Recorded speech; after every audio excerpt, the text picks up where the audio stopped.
Bupati Bondowoso Dr. Andes Kiai Salwa Arifin menjadi turut tergugat buntut penandatanganan berita acara kesepakatan wilayah kawajian antara Bondowoso dan Banyuwangi. Gugatan dilayangkan warga Banyuwangi, ES dan MA yang mengatasnamakan warga Banyuwangi.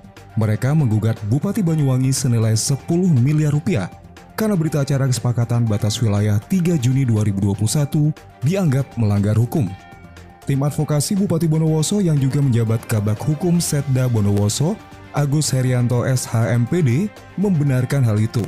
Sejauh ini proses gugatan masih dalam tahap mediasi di Pengadilan Negeri Banyuwangi Kamis kemarin.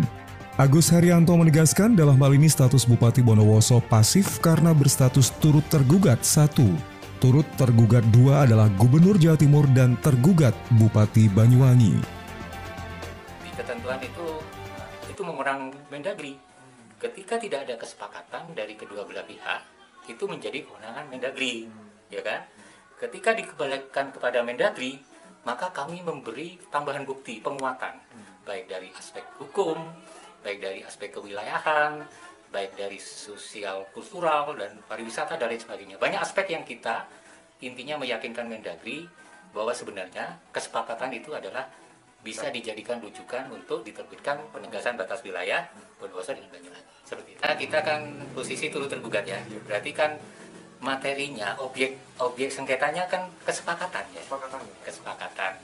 Dan tadi sudah saya sampaikan, yang diuji ini oleh pengadilan, apakah kesepakatan yang ditandatangani oleh Bupati Banyuwangi itu sah secara hukum, ya kan, seperti itu. Kemudian saya lihat di gugatan itu juga warga negara penggugat dalam hal ini merasa dirugikan secara materi dan materi sampai memunculkan nilai nominal ya. Kalau nggak salah 10 miliar mungkin ya. Ada rencana untuk upaya gugat dari si penggugatnya? Kita lihat perkembangannya nanti. Hasil keputusan sengketa ini bagaimana nanti ya. Tentunya nanti kita akan juga ambil langkah-langkah kalau ternyata keputusan itu akan mempengaruhi kesepakatan tadi. Yaitu sempat jadi kajian kami. Ketika itu ada putusan pengadilan, justru akan melemahkan kesepakatan itu. Jadi nanti kita menjadi kajian apakah melakukan langkah-langkah hukum. Kalau kembali kepada regulasinya, ini kan menjadi kewenangan Mendagri. Sehingga asumsi nanti akan ada terbit peraturan menteri tentang batas daerah. Di sisi lain ada putusan pengadilan terhadap sengketa warga negara yang menggugat Bupati Banyuwangi. Nah, kedudukan peraturan Menteri Dalam Negeri dengan keputusan pengadilan Banyuwangi ini apakah mempengaruhi atau tidak, kami akan kaji dan ikuti perkembangan nanti. Ini kan yang menggugat mengatasnamakan masyarakat ya Pak ya. Apakah wujud masyarakat itu organisasi atau perseorangan atau gimana? Jadi ada dua. Artinya itu hanya 2 orang ya Pak ya yang menggugat itu. Mengatasnamakan masyarakat. Biasanya kalau yang umum itu dikenal class action ya. Class action, tapi di gugatan ini namanya gugatan warga negara. Dan nanti kita uji apakah kita bisa melakukan eksepsi terhadap legal standing penggugat.